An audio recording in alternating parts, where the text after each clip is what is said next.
আল্লাহ যখন নারাজ হয়ে যাবেন, অবাধ্যতা যখন বেশি হবে, বৃষ্টি তো বন্ধ হবে। মুসলমানদের দানে যে ঢাকা বিশ্ববিদ্যালয় হয়েছে, সেই ঢাকা বিশ্ববিদ্যালয়ে যে মুসলমানদের হাতে গড়া, সেই ঢাকা বিশ্ববিদ্যালয়ে মঙ্গল শোভাযাত্রার পারমিশন আছে, কিন্তু ঢাকা বিশ্ববিদ্যালয়ে বৃষ্টি প্রার্থনার নামাজের জন্য অনুমতি দেওয়া হয় না। এই দেশে আসবে না তো কোন দেশে আসবে? ঢাকা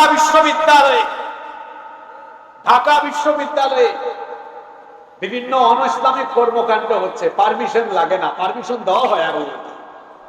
আমরা তো এমন দেশে বসবাস করি, বাংলাদেশে বহু জায়গায় মাহফিলের জন্য গিয়ে থানা থেকে অনুমতি আনতে হয়, কিন্তু বিভিন্ন জায়গায় নাচ গান কনসার্ট হয়, বিভিন্ন জায়গায় অনইসলামিক কর্মকাণ্ড হয়, সেখানে পারমিশন লাগে না। যারা মাহফিল বন্ধ করেন তাদেরকে বলছি, আপনি বন্ধ করার জিনিস পান না। বন্ধ যদি করতে মন চায়, চৌদ্দগ্রামে যেখানে যৌতুক দিয়ে বিয়ে হয়, যৌতুক বন্ধ করেন, জুয়ার আসর বন্ধ করেন, মদের আসর বন্ধ করেন। বন্ধ করতে মন চাইলে যত অনইসলামিক কর্মকাণ্ড আছে সেগুলো বন্ধ করেন। আপনি বন্ধ করার জিনিস পান না। ঢাকা বিশ্ববিদ্যালয়ে সালাতুল ইস্তিসকা আদায়ের অনুমতি দেওয়া হয় না। গজব এই দেশে আসবে না তো কোন দেশে আসবে আমাকে বলুন? গণ ইফতার কর্মসূচিতে আমাদের দেশে পিটানো হয়েছে রোজাদারদের। গজব এই দেশে আসবে না তো কোন দেশে আসবে? এখনো সময় আছে, তওবা করুন, নইলে আল্লাহর গজব থেকে কোনো কিছু দিয়ে রেহাই পাবে না। গজব এমনি এমনি আসে না, গজব আসার কারণ, এক নম্বর কারণ বলছি, আল্লাহ মাঝে মাঝে হালকা গজব দেন যাতে করে আপনার অন্তরটা আল্লাহর ভয়ে ভীত হয়, আপনি যেন আল্লাহর পথে ফিরে আসতে পারেন। নাম্বার 2, 2 নম্বর কারণ হলো, যখন কোন জাতি শিরক, কুফর এবং অবাধ্যতায় নিমজ্জিত হয়ে যায়, তখন ওই জাতির উপরে গজব আসে। পৃথিবীর 6টি অসভ্য এরকম জাতি রয়েছে যারা শিরক, কুফর এবং অবাধ্যতার কারণে সমূলে ধ্বংস হয়েছে। কয়টা জাতি? জোরে বলেন। এই 6টি জাতির অধঃপতনের কাহিনী কোরআনে কারীমে বিস্তারিত আছে।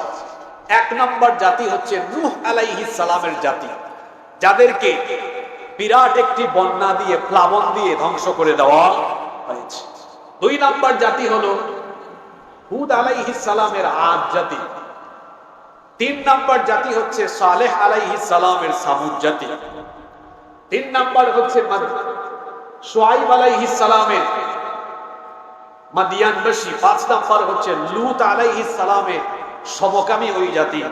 আর 6 নম্বর হলো ফেরাউনের দলবল সহ ফেরাউনের ওই জাতিকে পানিতে চুবাইয়া যিনি ধ্বংস করেছেন তিনি কে? এই 6 জাতি শিরক, কুফর এবং আল্লাহর সাথে অতিমাত্রা নাফরমানি করার কারণে এই 6টি জাতিকে সমূলে যিনি ধ্বংস করে দিয়েছেন, জোরে বলেন তো তিনি কে? গজব আসার 3 নম্বর কারণ হলো, মানুষ যখন অতিমাত্রায় গুনাহে আসক্ত হয়ে পড়ে, তখন তাদের জীবনের বিভিন্ন ক্ষেত্রে গজব আসা আরম্ভ হয়। যেমনটি রব্বুল আলামিন কোরআনুল কারীমের 42 নম্বর সূরা সূরাতুশ শুরা 30 নম্বর আয়াতে বলেছেন, ওয়ামা আসাবাকুম মিন মুসিবাতিন ফাবিমা কাসাবাত আইদিকুম ওয়া ইয়াফু আন কাসীর। তোমাদের উপরে যত বিপদ আসে, যত মুসিবত আসে, এগুলো এমনি এমনি আসে না, এগুলো তোমাদের 2 হাতের কামাই করা, এগুলো তোমাদের কৃতকর্মের ফল। রব্বুল আলামিন কোরআনুল কারীমের 30 নম্বর সূরা সূরাতুন রুমের 41 নম্বর আয়াতে আরো বিস্তারিত বলেছেন, যাহারাল ফাসাদু ফিল বাররি ওয়াল বাহরি বিমা কাসাবাত আইদিন নাস। স্থলে এবং জলে যত বিপদ আসে, এগুলো মানুষের 2 হাতের কামাই করা। এমনি এমনি এই গজবগুলো আসে না। আসুন এই আয়াতগুলোর ব্যাখ্যা আমরা হাদিস থেকে জেনে নেই। আল্লাহর নবী কি বলেছেন শুনেন। আল্লাহর নবী বলেছেন, 5টি এমন গুনাহ আছে, এই গুনাহগুলো যখন কোন সমাজের মধ্যে আরম্ভ হয়ে যায় তখন ওই সমাজের মধ্যে কেমন কেমন গজব আসে শোনো। আল্লাহর নবী বলেছেন, লাম তাযহারিল ফাহিশাতু ফী কওমিন ক্বাত্তু হাত্তা ইয়া'লানু বিহা ইল্লা ফাশা ফীহিমুত তাউন ওয়াল আওজা' আল্লাতী লাম তাকুম মাদাত ফি আসলাফিহিম আল্লাযীনা মাদাউ। আল্লাহর নবী বলেছেন, যখন কোন জাতির মধ্যে, যখন কোন সমাজে অশ্লীলতা, বেহায়াপনা, নোংরামি, জিনা, ব্যভিচার বেড়ে যায়, ওই সমাজে তখন এমন এমন কঠিন রূপ দেখা দেয় যা তাদের পূর্বপুরুষদের আমলে ছিল। আজ থেকে 200-300 বছর আগে পৃথিবীতে এইডস নামে কোন রোগ ছিল? এইডস বলতে কিছুই 200-300 বছর আগে ছিল না। বিবাহ বহির্ভূত হারাম রিলেশন যখন পৃথিবীতে শুরু হয়েছে, যখন থেকে জিনা ব্যভিচার পৃথিবীতে অতিমাত্রায় আরম্ভ হয়েছে, গজব হিসাবে আল্লাহ তাআলা এইডস এর গজব দিয়েছে। আজ থেকে 10-12 বছর আগেও কিন্তু করোনা নামে কোনো ভাইরাস ছিল না। যখন আল্লাহর ফরজ বিধান পর্দা নিয়ে আমরা তামাশা আরম্ভ করেছিলাম, তখন আল্লাহ করোনার গজব দিয়েছেন। নারী পুরুষ তখন দেখা গিয়েছে সকলে মিলে মাস্ক পরে পরে, একেবারে পিপিই পরে তারপরে ঘর থেকে বাহির হওয়া লাগছে, ঠিক কিনা? আল্লাহর নবী বলেছেন, যখন কোন সমাজে অশ্লীলতা, বেহায়াপনা, নোংরামি আরম্ভ হয়ে যাবে, এমন এমন রোগ আসবে যেই রোগগুলো আগেকার যুগে ছিল না, এমন কঠিন কঠিন রোগ আল্লাহ দিবেন। এরপরে আল্লাহর নবী বলেছেন, ওয়ালাম ইয়ানকুসুল মিকিয়াল ওয়াল মিজানা ইল্লা উখিযু বিসসিনিনা ওয়া শিদ্দাতিল মাউনাতি ওয়া জাওরিস সুলতানি আলাইহিম। আল্লাহর নবী বলেছেন, যখন কোন জাতির লোকেরা ওজনে কম দিবে, মাপে কম দিবে, তখন ওই জাতির মধ্যে খাদ্যের অভাব, অনটন, দুর্ভিক্ষ দেখা দিবে। আমার দেশের বেশিরভাগ ব্যবসায়ী সেক্টরের লোকেরা ওজনে কম দেয়। মাছ বাজারে গিয়ে দেখেন, বেশিরভাগ মাছ ব্যবসায়ীরা মাছ ওজন করার সময় ওজনে কম দেয়। এই বাটপারি সবাই ধরতে পারবে না, যারা বাজার করার সময় সচেতন থাকে তারা ধরতে পারবে। আপনি দেখবেন বাজারে যত গুঁড়া মশলা বা বিভিন্ন প্যাকেটজাত জিনিস আছে, দেখবেন ওখানেও ওজনে কম আছে। ওজনে কম দেওয়ার অভ্যাস অনেক ব্যবসায়ীদের ভেতরে আছে। ওজনে যখন কম দেওয়া আরম্ভ হবে, ওই দেশের মধ্যে দুর্ভিক্ষ আসবে, ওই দেশের মধ্যে খাদ্যের অভাব থাকবে। আমার দেশে খাদ্যের অভাব নাই। 14 গ্রামে নাই তো? খাদ্যের অভাব আছে না নাই? খাদ্যের অভাব আছে, অনটন আছে, দুর্ভিক্ষ থাকবে। এরপরে আল্লাহর নবী কি বলেছেন শুনেন। 3 নম্বরে নবীজি বলেছেন, ওয়ালাম ইয়ামনাউ যাকাত আমওয়ালিহিম ইল্লা মুনিউল কাতরা মিনাস সামা। মানুষ যখন আল্লাহর ফরজ বিধান যাকাত দেওয়া বন্ধ করে দিবে, আসমান থেকে বৃষ্টি নাজিল তখন বন্ধ হয়ে যাবে। যাকাত আমাদের সমাজে অবহেলিত একটি ফরজ বিধান। অনেকে মনে করে যাকাত মানে হলো ট্যাক্স, আমরা গভর্নমেন্টকে ট্যাক্স দেই, আমার যাকাত আদায় হয়ে গিয়েছে। যাকাত আর ট্যাক্স কিন্তু এক জিনিস নয়। আর আমার সমাজ আর আমার দেশের বেশিরভাগ মানুষের যাকাত দেওয়ার সিস্টেম ঠিক হয় না। আমরা যাকাতকে অন্যান্য দানের মতো মনে করি। মনে রাখবেন, যাকাত আর সাধারণ দান সদকা একরকম নয়। দান সদকা এটা আপনি যে কোনো মানুষকেই করতে পারবেন, কিন্তু যাকাত মাত্র 8 শ্রেণীর মানুষকে দেওয়া যায়। 8 শ্রেণীর বাহিরে আপনি যাকাত দিতে পারবেন। যেমন যাকাতের টাকা মসজিদে দেওয়া যায়, কিন্তু সাধারণ দান সদকার টাকা মসজিদে দেওয়া যায়, কিন্তু যাকাতের টাকা মসজিদে দেওয়া যায়। তাহলে বলেন তো, সাধারণ দান আর যাকাত কি একরকম নাকি? যেমন আজকে মাহফিলে এসেছেন, এখানেও আপনি দান করতে পারবেন, কিন্তু যাকাতের টাকা মাহফিলে দিতে পারবেন? কারণ যাকাতের ব্যয়ের খাত, যাকাত আদায়ের খাত হলো নির্ধারিত, সুনির্দিষ্ট।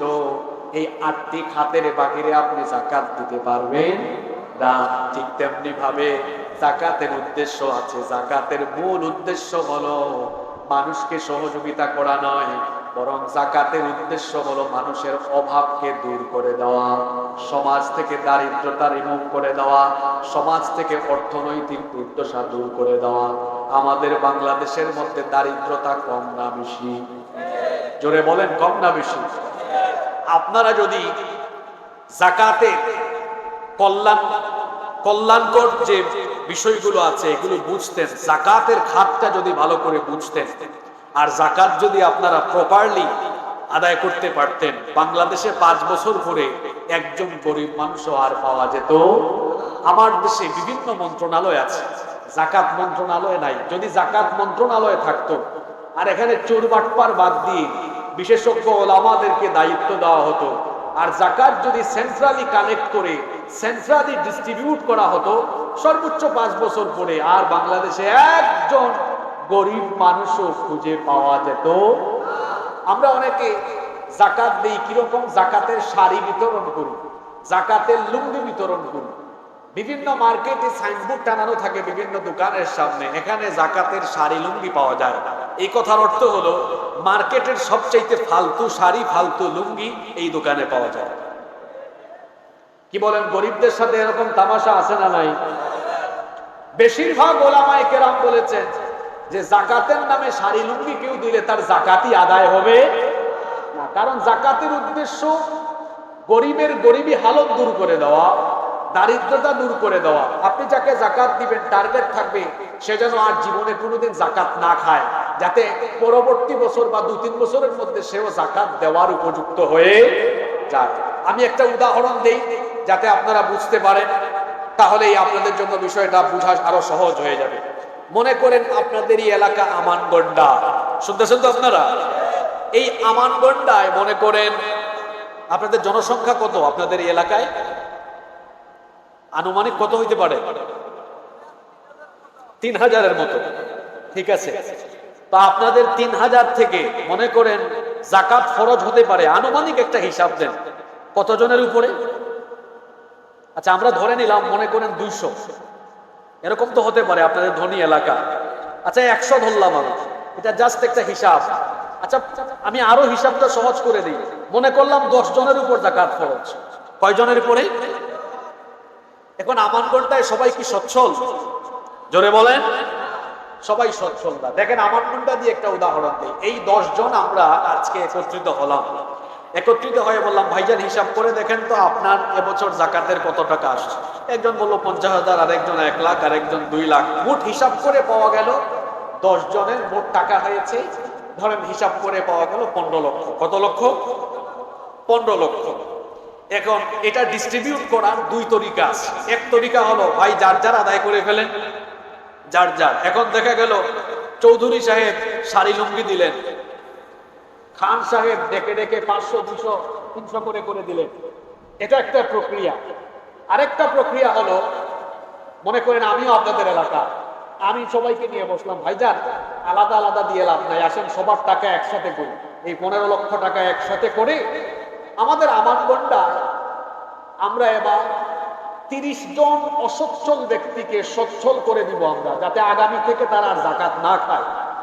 30 জনকে ডেকে এনে প্রত্যেককেই 50,000 টাকা বরাদ্দ দিয়ে, মনে করেন একজন বিধবা মহিলাকে সেলাই মেশিন কিনে দিলেন, আরেকজনকে হালের বলদ কিনে দিলেন যিনি চাষাবাদ করেন, আরেকজনকে ছোট একটা টনের দোকান করে দিলেন, আরেকজনকে রিক্সা কিনে দিলেন, আরেকজনকে ভ্যান কিনে দিলেন, আরেকজন বিদেশে যাবে পয়সার অভাব তারে কিছু পয়সা দিলেন, আরেকজন ঋণগ্রস্ত তারে কিছু ঋণ পরিশোধের পয়সা দিয়ে দিলেন।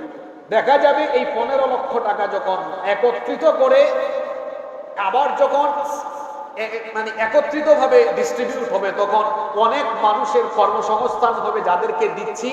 আগামী বছরের আর যাকাত খাবে না, 2-3 বছর পরে দেখা যাবে এরাও যাকাত দেওয়ার পর্যায়ে চলে যাবে। আমি যদি আপনাদেরকে এবার বাংলাদেশ নিয়ে একটা উদাহরণ দেই, বাংলাদেশে গভর্নমেন্ট যদি সেন্ট্রালি যাকাত কালেকশন করে, তো আমার অনুমান কমপক্ষে 10 থেকে 15,000 কোটি টাকা যাকাত হিসাবে সরকার কালেক্ট করতে পারবে। আমি যদি একেবারে ছোট্ট একটা হিসাব ধরি আপনাদেরকে সংক্ষেপে বোঝানোর জন্য, মনে করেন এই বছর যদি গভর্নমেন্ট যাকাত বাংলাদেশ থেকে যারা বাংলাদেশে যাদের উপর যাকাত খরচ, তাদের থেকে যাকাতের টাকা কালেকশন করলো, কালেকশন করে দেখা গেল সেটা হয়েছে মনে করেন 1000 কোটি টাকার মতো, 1000 কোটি টাকার মতো। আমি ধরে নিলাম খুব সংক্ষিপ্ত হিসাব যদি দিই, 1000 কোটি টাকার মতো। আমি যদি ধরেন 1400 কোটি টাকা দেব, 1400 কোটি টাকা, তো দেখা যাবে আপনি যদি প্রত্যেককে 2 লক্ষ করে দেন, 2 লক্ষ টাকা করে দেন, তাইলে কত লক্ষ মানুষকে দেওয়া যাবে? 70 লক্ষ না? 70 লক্ষই তো হবে। তাহলে 1 বছরে আপনি 70 লক্ষ বেকারের কর্মসংস্থানের ব্যবস্থা করে দিতে পারবেন। এই যে কোনো চাকরির বিজ্ঞপ্তি দিলে এক একটা আসনের বিপরীতে দেখা যায় 100 জন 200 জন লড়াই করে। যদি গভর্নমেন্ট এই জাকাতের ফর্মুলা বুঝে জাকাতকে সেন্ট্রালি কালেক্ট করে সেন্ট্রালি ডিস্ট্রিবিউট করতে পারে, 5 বছর পরে বাংলাদেশে একজন বেকারও থাকবে। নবীজি সাল্লাল্লাহু আলাইহি ওয়াসাল্লামের জামানায়, এরপরে 4 খলিফার জামানায় এই জাকাতকে সেন্ট্রালি কালেক্ট করে সেন্ট্রালি ডিস্ট্রিবিউট করা হয়েছে বলে ওমর ইবনে আব্দুল আজিজ রহমতুল্লাহ আলাইহির জামানায় দেখা গেল ইসলামী রাষ্ট্রে আর কোনো গরিব মানুষ নাই। ওমর ইবনে আব্দুল আজিজ রহমতুল্লাহ আলাইহির জামানায় জাকাতের টাকা নিয়ে মানুষ রাস্তায় রাস্তায় ঘুরেছে, জাকাত খাওয়ার কোনো মানুষ পাওয়া যায়? এই জাকাতের ফর্মুলা আমরা বুঝি না। জাকাতের কথাটা এই জন্য টেনে নিয়ে আসলাম, যখন জাকাতের ব্যাপারে মানুষ উদাসীন হবে, আসমান থেকে বৃষ্টি নাজিল বন্ধ করে যিনি দিবেন তিনি কে? এরপরে আল্লাহর নবী আরো বলেছেন গজব কেন আসে শোনো। আল্লাহর নবী বলেছেন ইদা ফাআলাত উম্মতি 15 খসলাতান হাল্লা বিহাল বালা। আল্লাহর নবী বলেছেন আমার উম্মত যখন 15টি গুনাহে লিপ্ত হয়ে যাবে তখন আমার উম্মতের উপরে গজব আসবে। আল্লাহর নবীকে জিজ্ঞেস করা হলো ওয়ামা হুন্না ইয়া রাসূলুল্লাহ, সবাই আমার সঙ্গে বলুন সাল্লাল্লাহু আলাইহি ওয়াসাল্লাম। ওগো আল্লাহর রাসূল, সেই 15টা কর্মকাণ্ড কি যেগুলো করলে আল্লাহর তরফ থেকে গজব আসে?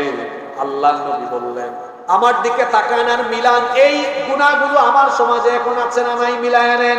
আল্লাহর নবী 1 নম্বরে বললেন ইদা কানাল মাগনামু দুওয়ালা, যখন রাষ্ট্রীয় সম্পদকে রাষ্ট্রীয় দায়িত্বে থাকা লোকজন তার বাপ দাদার সম্পদের মতো মনে করে বুক করা, দুর্নীতি আর লুটপাট করা আরম্ভ করবে তখন গজব আসবে। রাষ্ট্রের সম্পদকে তার নিজের সম্পদের মতো মনে করে বুক করে লুটপাট করে এমন ছেঁচড়া চর্চা আমার দেশে নাই, তো গজব আসবে না। তো কোথায় গজব আসবে বলেন?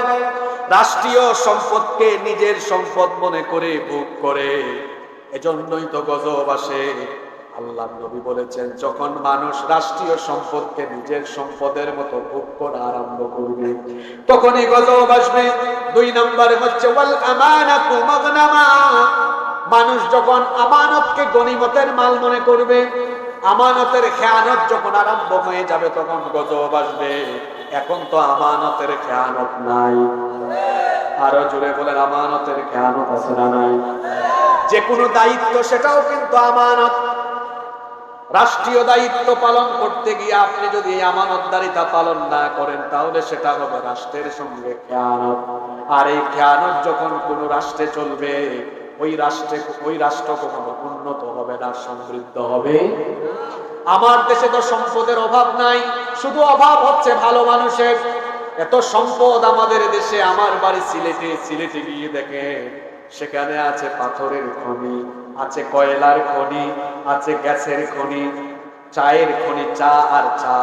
উত্তরবঙ্গে গিয়ে দেখে সেখানকার মাটি এত উর্বর, এত ফসলের চাষাবাদ সেখানে হয়। তিস্তা বেড়ে যে দেখবেন তিস্তা নদীর উপরে বালির মধ্যে ভুট্টার চাষ হয়, আমি নিজের চোখে দেখেছি। ওই জয়পুরহাটের দিকে গেলে দেখবেন সেখানে এত পরিমাণ আলু উৎপন্ন হয়। নওগাঁর দিকে গেলে দেখবেন, রাজশাহীর দিকে গেলে দেখবেন এখন আম আর আম, সাতক্ষীরায় গেলে দেখবেন এখন আম আর আম। চট্টগ্রামে যান সামুদ্রিক মাছের নেয়ামত আছে, মহেশখালীতে যান সেখানে পান আছে, টেকনাফে উখিয়ার দিকে যান দেখবেন সেখানে আরো কত নেয়ামত আছে। এই দেশে যেমন আছে সম্পদের নেয়ামত, এই সম্পদগুলোকে চেটে পুটে লুটপাট করে খাবার জন্য আছে চোর বাটপারেরও চোর আর বাটপার। এই দেশে যেমন আছে সম্পদের খনি, তেমনি আছে চোর আর ডাকাতের খনি। যদি চোর ডাকাতের বিপরীতে ভালো মানুষ, আল্লাহওয়ালা মানুষগুলো এই সম্পদগুলো এই সম্পদগুলো পরিচালনার দায়িত্ব পেত, তাহলে দেখতেন অভাব অনটন থাকতো। আল্লাহ নবী বলেছেন আমানতদারিতার খেয়ানত যখন আরম্ভ হবে তখন গজব আসবে। শুধু তাই নয়, 3 নম্বরে নবীজি বলেছেন ওয়াজ যাকাতু মাগরামা, যাকাত যখন মানুষ ঋণের মতো মনে করবে তখন গজব আসবে। 4 নাম্বার হলো ওয়া তুআল্লিমা লিগাইরিদ দ্বীন, যখন দিন বিবর্জিত শিক্ষা ব্যবস্থা চালু হয়ে যাবে তখন গজব আসবে। এখন তো আমাদের শিক্ষা ব্যবস্থা দিনমুখী। কি আপনি কি এখানে আছেন না নাই? এখন আমাদের শিক্ষা ব্যবস্থা দিনমুখী, তাই তো? আপনার সিলেবাসে ইংরেজি আছে, বিজ্ঞান আছে, ইতিহাস আছে, অর্থনীতি, পৌরনীতি সব আছে, শুধু নাই হচ্ছে আল্লাহর কিতাব কোরআন। কি আজব অবস্থা! 90% মুসলমানের দেশ। অনেক ছেলেমেয়েরা বিশ্ববিদ্যালয়ের গণ্ডি পেরিয়ে যায়, যে কোনো বই হাতে নিলে বাংলা পড়তে পারে, ইংরেজিও পড়তে পারে, কিন্তু আল্লাহর কিতাব তুলে দেয় আলিফ বাও মুখ দিয়ে বের হয় না। এমন সন্তান আমাদের দেশে আছে না নাই? কোরআন এখনো বিশুদ্ধ ভাবেও পড়তে পারে না, কোরআন হাদিস তো নাই। আবার শিক্ষার ভেতরে যা আছে, এখন শিক্ষার নামে আছে অশিক্ষা আর কুশিক্ষা। এখন আছে শরীফ থেকে। চিন্তা করেছে ইবলিস রিটায়ার্ডে চলে গেছে, ইবলিসের মাথায় এগুলো আসে। আমার নাম হাসিবুর রহমান, সংক্ষেপে যদি বলেন হাসিব। আমি যদি বলি আমি মনে মনে হাসিবা, মানুষ কি বলবে? এতে পাগল হচ্ছে, বলবে না? আমি যদি বলি মনে করেন যে কোনো একজন ভাই মুন্না, সে বলতেছে মনে মনে আমি মুন্নি, সে কি আসলে মুন্নি হতে পারবে? সে মনে মনে না হয় মুন্নি হতে পারবে, কিন্তু তার ফিজিক্যাল স্ট্রাকচার সে কি চেঞ্জ করতে পারবে? পড়ানো হচ্ছে কি এগুলা? এখানে আছে ফাহিম অন্তর আর প্রেমের গল্প, আছে মাদ্রাসার বইয়ের ভেতরে সারেগামা পাধানিসা। এই যে হুজুর বসে আছেন, জিজ্ঞেস করে দেখেন, আছে লীলাবালি বড় যুবতী শৈব বিয়ার সাজনী কন্যা সাজলো। এখানে আছে আমাদের সিলেটি গানও একটা, আইলারে নয়া দামান আসমানের ওতেরা। আপনারা সিলেটি মাত বুঝেননি? আমরা সিলেট একটা বিয়ার গান আছে, আইলারে নয়া দামান আসমানের ওতেরা, বিছানা বিছাইয়া দিব সাইল দানন নেরা। এখন হতা বাইয়া বইয়ের ভিতরে হামাই গেছে। হায় রে হায়! চিন্তা করেছে? কোরআন নাই, হাদিস নাই, এই শিক্ষা আমাদেরকে কি উপহার দিয়েছে? আমি যদি একটা উদাহরণ দিই, রাগ করবেন না আপনারা, একটা উদাহরণ দিই বুঝবেন। মসজিদে মাঝে মাঝে জুতা চুরি হয় কি হয় না? যে ব্যক্তি মসজিদে জুতা চুরি করে সে কি উচ্চ শিক্ষিত? জোরে বলেন। অশিক্ষিত অথবা অর্ধশিক্ষিত। অনেক বড় গুরুত্বপূর্ণ চেয়ারে বসে কলমের খোঁচায় কোটি কোটি টাকা মেরে খেয়ে ফেলে, দুর্নীতি করে খেয়ে ফেলে, লুটপাট করে ফেলে, কলমের খোঁচায় চুরি করে ফেলে, সেও চোর। এখন মসজিদের জুতা চোর আর ওই বড় দায়িত্ব, বড় গুরুত্বপূর্ণ চেয়ারে বসে যে চুরি করেছে, দুই চোরের ক্যাটাগরি বা লেভেল কি একরকম? জোরে বলেন। একটা শিক্ষিত আর একটা, জোরে বলেন। এখন আপনারা বলেন তো, আমাদের সমাজের জন্য বিপজ্জনক মসজিদের জুতা চুরের মতো অশিক্ষিতটা নাকি শিক্ষিতটা? জোরে বলেন। এরকম শিক্ষিত চোর তো নাই। জোরে বলেন, জোরে বলেন, জোরে বলেন। কিছুদিন আগে পত্রিকায় প্রকাশিত হয়েছে বাংলাদেশের সর্বোচ্চ একটি সেক্টরে দায়িত্ব পালন করা লোক, আমি জাতীয় পত্রিকায় পড়েছি, তার সারা জীবনের বেতন হলো মোট 1,89,00,000 টাকা। তার সম্পত্তি আছে 1,000 কোটি টাকার উপরে। এগুলো কোথায় পেয়েছে? এদেশের মানুষের ট্যাক্সের পয়সা মেরে অথবা এদেশের সম্পদ চুরি করে এগুলো বানিয়েছে। এই চোর এত চুরি করেছে কিভাবে? শুধু এই চোর না, আরো অনেক চোর আছে। এই যে শিক্ষিত চোরেরা এত চুরি করলো, আপনি তার একাডেমিক ট্রান্সক্রিপ্ট চান, দেখি তো তোমার একাডেমিক ট্রান্সক্রিপ্ট দাও।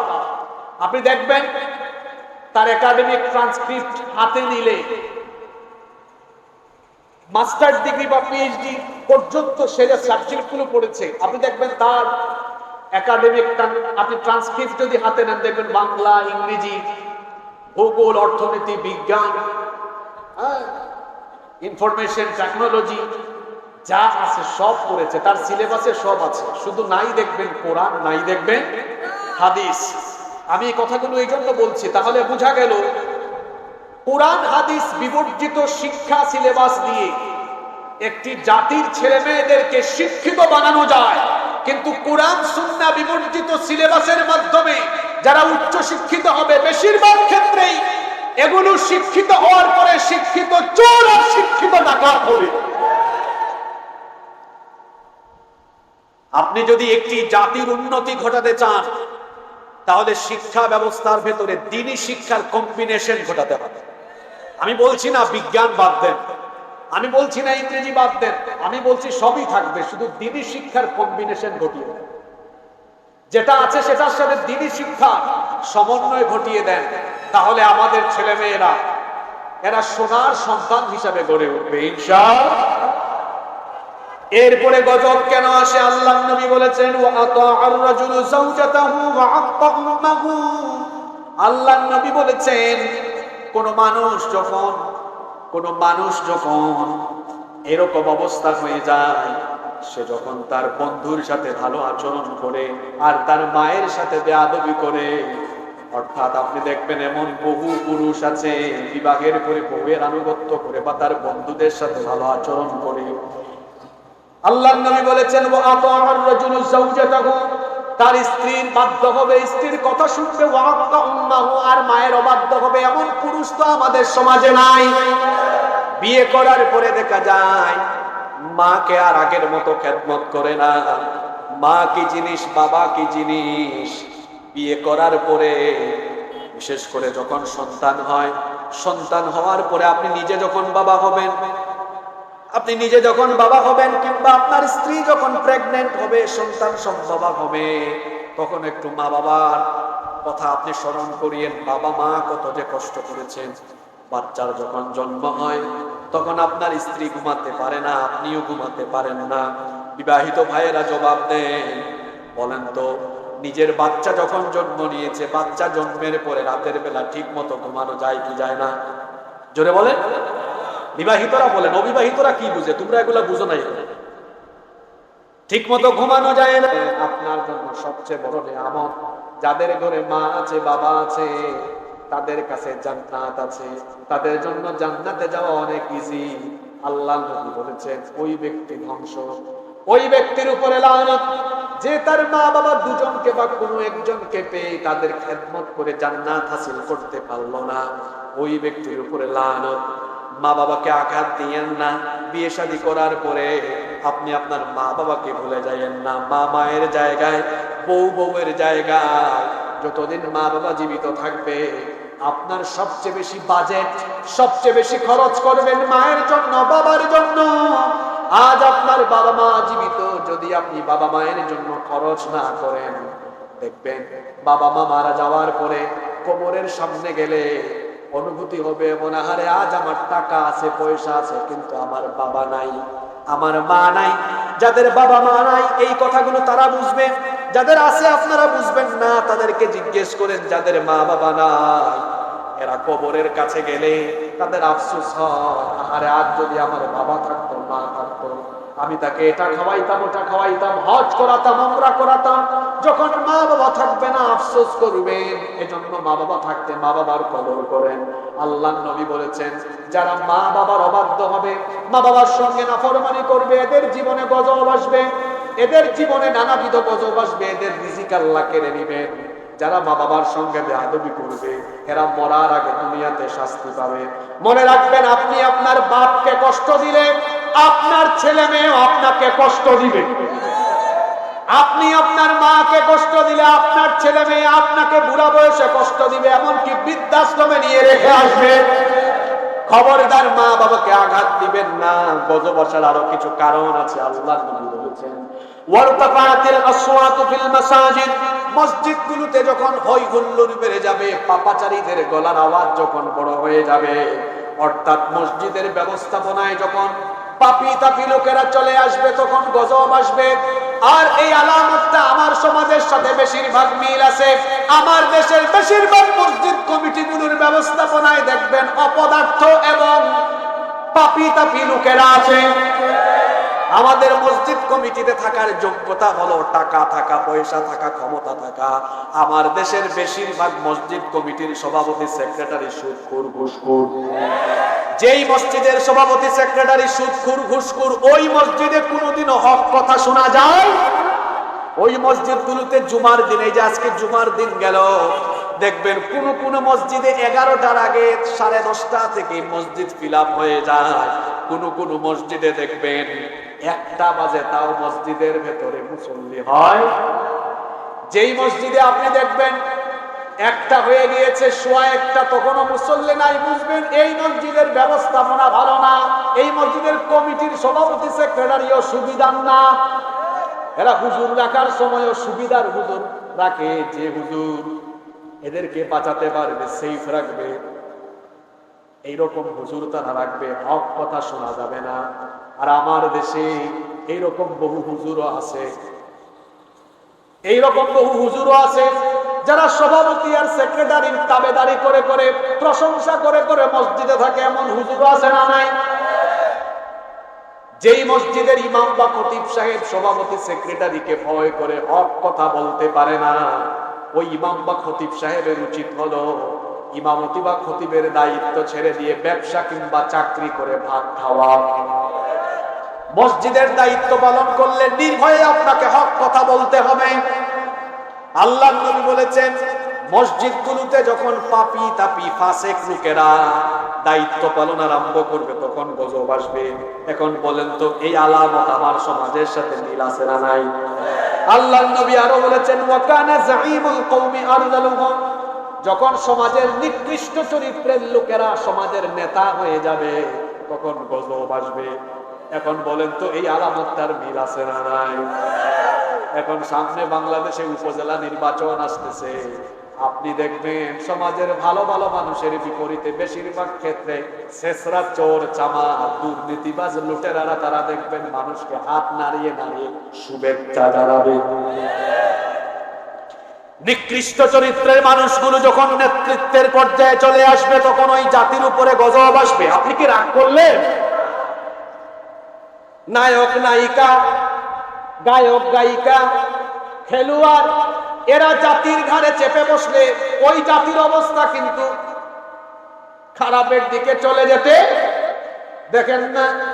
আউযুবিল্লাহ বিসমিল্লাহর সিরিয়ালও ঠিক থাকে না। অনেক সময় বিসমিল্লাহ বলে আগে আউযুবিল্লাহ বলে পরে, কেউ আবার বিসমিল্লাহ বলতে গিয়ে শুরুটা আর শেষেরটা ঠিক রাখে, মাঝখানেরটা ঠিক রাখতে পারে না। বিসমিল্লাহির রহিম, আমি কি বানায় বলতেছি?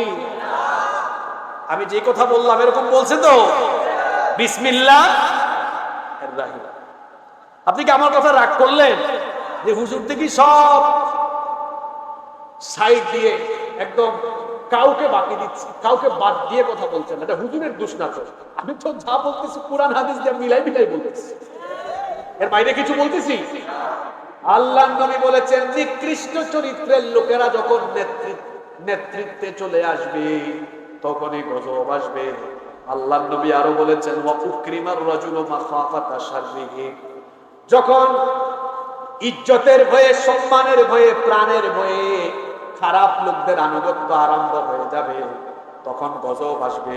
আপনাদের কথা কি আর বলবো, এই দোষে এখন অনেক হুজুররাও এই দোষে দুষ্ট। নিজের চাকরি, নিজের প্রমোশন, চাকরি, বেতন ঠিক রাখার জন্য অনেক সময় তারা নিজেরাও হক কথা বলতে পারে। আলিয়া মাদ্রাসার সিলেবাসের যখন 12টা বাজলো, তখন আলিয়া মাদ্রাসার কিছু কিছু হুজুরেরা কথা বললেও বেশিরভাগ হুজুররা ঠিক মতো কথা বলতে পারে। আমি তো এই কথা বলে খুব বিপদেও পড়ছিলাম 2-3 মাসে। আমার উপর আলিয়া মাদ্রাসার হুজুররা খুব খেপা, যে এই কথা কেন বলেছি, আমি আবারও রিপিট করছি, যেটা বলেছি ঠিকই বলেছি, যেটা বলেছি ঠিকই বলেছি। রমজানের আগে 2-3 সপ্তাহ আগে আমি সিলেটে যাচ্ছিলাম মাহফিলে। ব্রাহ্মণবাড়িয়া গুলচত্বরের উপরে একটা সিএনজি পাম্প আছে, এই যে গুলচত্বরের উপরে, পাম্পটার নাম আমি ভুলে গেছি। এই গুলচত্বরে আমরা নামলাম একটু ওয়াশরুমে যাব। কুমিল্লা বরুড়া থেকে 2টা বাস ভরে যাচ্ছে পিকনিকে, সিলেটে বনভোজনে পিকনিকে যাচ্ছে। বড় বড় ছেলে মেয়েরা, হয়তো এরা আলিম ফাজিলে পর্যন্ত পড়ে, মাদ্রাসার হুজুরেরা আছেন, হয়তো মাদ্রাসার ম্যাডামরাও আছেন, হয়তো দেখে এরকমই মনে হচ্ছে, ছাত্রছাত্রীরা আছে। এই যে এত বড় বড় মেয়েরা গেল দাখিল আলিমে পড়ে, মাহরাম ছাড়া তারা যে চলে গেল, ছেলে মেয়েরা কথা বলছে বাসের ভেতরে, বাসের বাহিরে, নিজের চোখে দেখা। আমি নিজেও আলিয়া মাদ্রাসায় পড়েছি, আমাদের সময় আমরা এগুলো দেখি নাই। স্টাডি ট্যুরে যখন আমরা গিয়েছি, ছেলেরা 2 দিনের 3 দিনের ট্যুরে গিয়েছে, মেয়েদেরকে কাছাকাছি কোথাও আলাদা করে ঘোরানো হয়েছে। এগুলো কি আরম্ভ হলো? সিলেবাসের যে দশা, মাদ্রাসা মাদ্রাসার মতো থাকবে, এটার নাম তো মাদ্রাসা, এখানে দ্বীনি শিক্ষা থাকবে। দ্বীনহীন শিক্ষা তো এখানে চলতে দেওয়া যায় না। এখানে তো আপনাদেরকে কথা বলতে হবে, আপনারা ঠিকঠাক মতো জোর গলায় কথা বলেন নাই, বলছেনও না। এই কারণে আগামীর প্রজন্ম যে কি হবে, এখন তো বেশিরভাগ অভিভাবকরা তাদের আলিয়া মাদ্রাসার যে দশা, আমি জীবনে কবি মাদ্রাসায় পড়ি নাই, কিন্তু অভিভাবকরা বেশিরভাগই তাদের সন্তানদেরকে এখন আলিয়া মাদ্রাসা থেকে নিয়ে আসতে চাচ্ছে। কি আমি কি ভুল কথা বলেছি? আমার কথা কি বেজার হয়েছেন আপনারা? আমি নিজেও তো কমি মাদ্রাসায় কোনোদিন পড়ি নাই, কিন্তু যেটা সত্য সেটা তো বলতে হবে, সত্য কথাগুলো বলতে হবে। রাজ্জাককে ভয় করুন, রিজিককে নয়। রিজিক চাকরি থেকে আসে না, রিজিক আসে রাজ্জাকের তরফ থেকে। রিজিকের ফয়সালা কিভাবে হবে আপনিও জানেন না। আগামীকাল সকালের খাবার ঘরে খাবেন না হাসপাতালে খাবেন, এটা আপনিও জানেন না। রিজিকের ফয়সালা তো আপনি করেন না, রিজিকের ফয়সালা যিনি করেন তিনি কে? আল্লাহর উপর তাওয়াক্কুল করেন। রিজিক কোথা থেকে আসবে আপনি নিজেও টের পাবেন। আল্লাহ বুঝার তৌফিক দান করে দেন। আল্লাহর নবী আরো বলেছেন, ওয়া শুরিবাতিল খুমুর ওয়া লুবিসাল হারির ওয়া তুখিদাতিল কাইনাতু ওয়াল মাআসিফ। আল্লাহর নবী বলেছেন, যখন মদ পান, মাদক এবং রেশমি পোশাককে মানুষ হালাল হিসেবে গ্রহণ করে নিবে, বাদ্যযন্ত্র মিউজিককে মানুষ যখন হালাল হিসেবে গ্রহণ করে নিবে, গজব আসবে। এখন বাদ্যযন্ত্র গান বাজনা আমাদের সমাজে আছে না না? এই জন্য গজব আমাদের সমাজে আছে না নাই? আল্লাহর নবী আরো বলেছেন, যখন একে অপরকে লানত দেওয়া আরম্ভ হবে, এমনকি আলেম উলামাদের মধ্যে যখন, আলেম শ্রেণীর মধ্যে যখন বাক বিতণ্ডা আরম্ভ হবে সমাজের মধ্যে, তখন ফিতনা লেগে যাবে। এখন আমাদের আলেমদের মধ্যে বাক বিতণ্ডা, বহস বলেন তো আলেমদের মধ্যে আছে না নাই? এক আলেম আরেক আলেমকে বহসের ডাক দেয়, এইরকম আছে না নাই? তর্ক করে কোন জিনিসের সমাধান করতে পারবেন? আল্লাহ তাআলা বলেছেন, রহমানের বান্দারা মানুষের সাথে তর্ক করে না, এরা কখনোই তর্কে বিতর্কে লিপ্ত হয় না। আল্লাহ তাআলা বলেছেন, এরা হবে এমন, এরা অনর্থক কথাবার্তা কাজ থেকে নিজেদেরকে সেফ রাখবে। সূরা মুমিনুনের মধ্যে আল্লাহ বলেছেন, কদ আফলাহাল মুমিনুন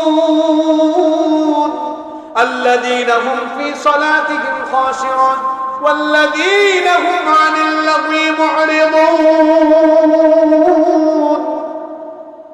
আল্লাহ তাআলা বলেছেন, সফল কাম হলো তারা নামাজে বিনয়ী যারা, এবং সফল কাম হলো তারা অনর্থক কথাবার্তা কাজ থেকে বিরত থাকে যারা। এখন দেখবেন তর্ক আর তর্ক। কিছুদিন আগে আপনারা দেখেছেন তারাবি 8 রাকাত না 20 রাকাত, এটা নিয়ে তর্ক বিতর্ক আছে না নাই? বলেন তো এগুলা কি বিতর্ক করার জিনিস কিনা? জোরে বলেন। আমার দেশে কিছু আলেম আছে, এরা নিজেদেরকে শুধু আলোচনায় রাখতে অভ্যস্ত। কি করে তারা ভাইরাল থাকতে চায়? এই যে 8 রাকাত আর 20 রাকাত নিয়ে যিনি এই তর্ক বিতর্ক করেছেন, এই লোকটা সব সময় আছি সারাদিন ফেসবুক বা দেশের ভিতরে কোন কোন কার্যক্রমগুলো হলো এগুলো নিয়ে আলোচনা করে। কোরআন সুন্নাহর আলোকে দীর্ঘ সময় ধরে বক্তৃতা আপনি খুব কমই তার কথাই শুনতে পাবেন। আমি তাকে নিয়ে কোনোদিনও এর আগে বক্তৃতা করি, কিন্তু আজকে বলতে বাধ্য হয়েছি এই কারণে, আমি গত 1.5 মাস মাহফিলে ছিলাম না।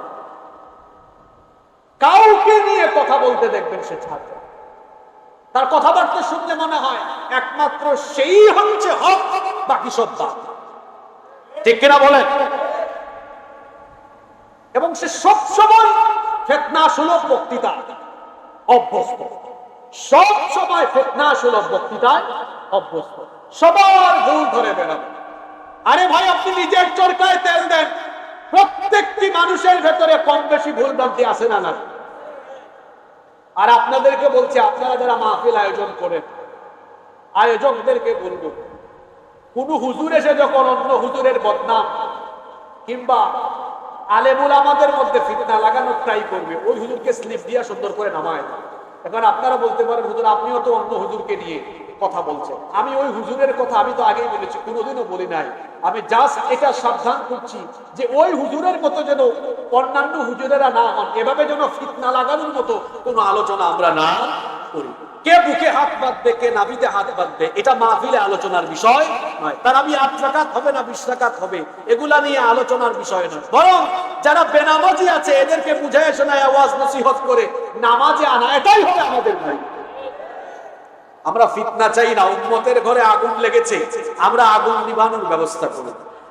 আমরা যখন আলেমে আমরা যখন তর্কাতর্কিতে লিপ্ত, আমরা যখন তর্ক বিতর্ক করছি, এই সুযোগে আলেমে আমাদের বিভেদ বাড়ছে, আর জালিমে বন্ধুত্ব বেড়ে, জালেমে বন্ধুত্ব বেড়ে এরা অনেক কাজ করে ফেলতেছে, যেটা আমরা অনেকে জানিও।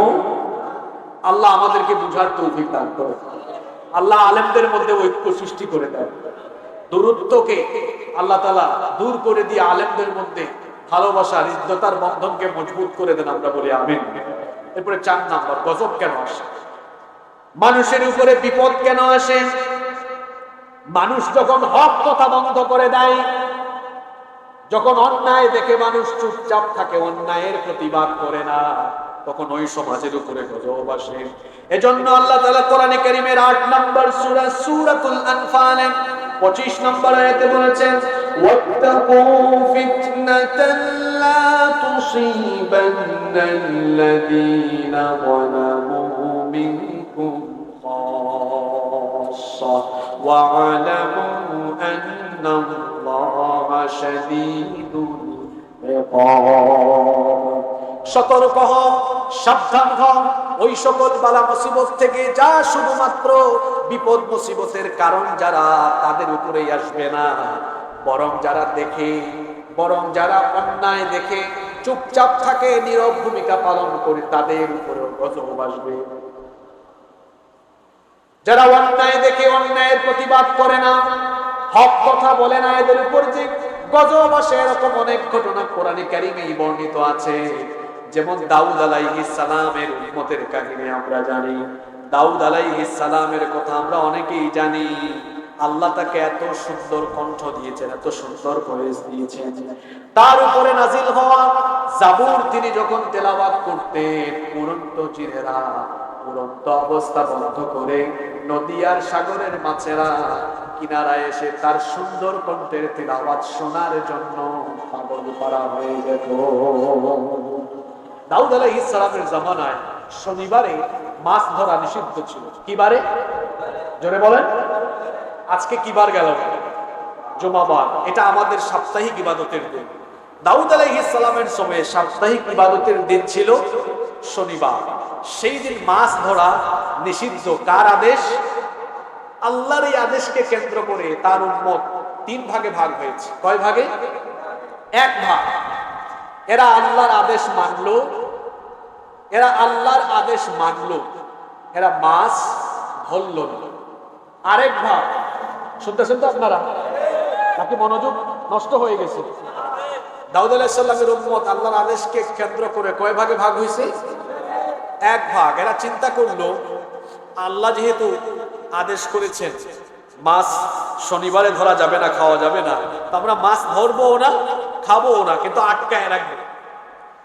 আমরা বেড়া দিয়ে বা আইল দিয়ে যে কোনো কায়দায় আটকায় রাখবো, রবিবারে ধরবো, খাবো। এরা আইল দিল বা বেড়া দিল। 2 নম্বর গ্রুপ, এরা ধরলো না, খাইলো না, কিন্তু যারা মাছ আটকাইছে বেড়া দিয়ে, এদেরকে গিয়ে বাধাও দিল না। 3 নম্বর শ্রেণী, এরা মাছ ধরে নাই, আটকায় নাই, কিন্তু যারা মাছ ধরতেছে বেড়া দিয়ে রেখেছে, এদেরকে গিয়ে বললো, ভাই তোমরা আইল দিয়ে বেড়া দিয়ে মাছ আটকাচ্ছ কেন? আল্লাহ তো নিষেধ করেছেন, তোমরা এটা করো না। কয়টা গ্রুপ? আল্লাহর গজব যখন আসলো, প্রথম 2 শ্রেণীকে আল্লাহ তাআলা শূকর এবং বানরে পরিণত করেছে, আর 3 নম্বর শ্রেণীকে আল্লাহ তাআলা গজবের বাহিরে রেখেছেন। 3 নম্বর শ্রেণী কারা? মাছ ধরে নাই, আটকায় নাই, যারা আটকিয়েছে এদেরকে গিয়ে বাধা দিয়েছে। আর 2 শ্রেণী যারা গজবে পড়লো, এরা কারা? মাছ আটকেছে এক গ্রুপ, আরেক গ্রুপ মাছ ধরে নাই, কিন্তু তাদের উপরেও গজব এসেছে। কেন? কারণ যারা আটকিয়েছে এদেরকে গিয়ে বাধা দেয় নাই। আপনার সমাজে অন্যায়, অবিচার, জুলুম চলবে, আপনি অন্যায় করেন না, জুলুম করেন না, ভালো কথা, কিন্তু এই অন্যায় আর জুলুমকে আপনি যদি প্রশ্রয় দেন, আপনি যদি এর প্রতিবাদটুকু না করেন, আল্লাহর গজব আসলে আপনিও রেহাই পাবেন না, আপনাকেও গজবে পড়তে। এইরকম অনেক অন্যায় কর্মকাণ্ড আমাদের সমাজে চলে কি চলে না? আপনি যদি এর প্রতিবাদটুকু না করেন, এর প্রতিবাদটুকু যদি না করেন, আল্লাহর গজব থেকে আপনি রেহাই পাবেন। তাদের কষ্ট হচ্ছে। আমি আর 10-12 মিনিট কথা বলবো, আমাদের আর 2টা পয়েন্ট বাকি আছে। নাম্বার 5, মানুষের উপরে বালা মুসিবত কেন আসে? 5 নম্বর কারণ, মাঝে মাঝে ইমানদার ভালো মানুষের উপরেও বালা মুসিবত বা পরীক্ষা। এখন আপনি বলবেন, হুজুর ভালো মানুষের উপরে আসে কেন? এটা হচ্ছে তার ইমানের পরীক্ষা। যার ইমানের জোর যত বেশি, তার পরীক্ষাও তত। পৃথিবীতে এমন কোন নবী নাই যার থেকে পরীক্ষা নেওয়া হয় নাই। আশাদুন নাসি বালাআন বালাউল আম্বিয়া, সব থেকে বেশি পরীক্ষা নেওয়া হয়েছে আম্বিয়া আলাইহিমুস সালামদের কাছ থেকে। নবী রাসূলগণ ইমানের পরীক্ষা দিয়েছেন কম না বেশি? নবী রাসূলদের পরে সাধারণ মানুষদের মধ্যে যার ইমান যত বেশি, তার পরীক্ষাও হবে তত বেশি। মাঝে মাঝে দেখবেন বড় বড় আলেম ওলামা, তারাও কিন্তু বিপদে পড়ে যান। কেউ কেউ জেল খাটে, কেউ জেলে থাকতে থাকতে মারা যান।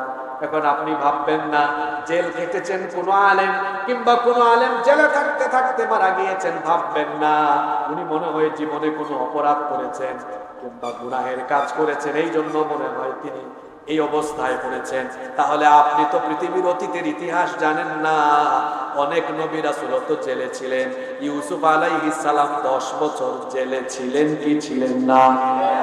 জেল খাটাও বহু নবীদের সুন্নাত।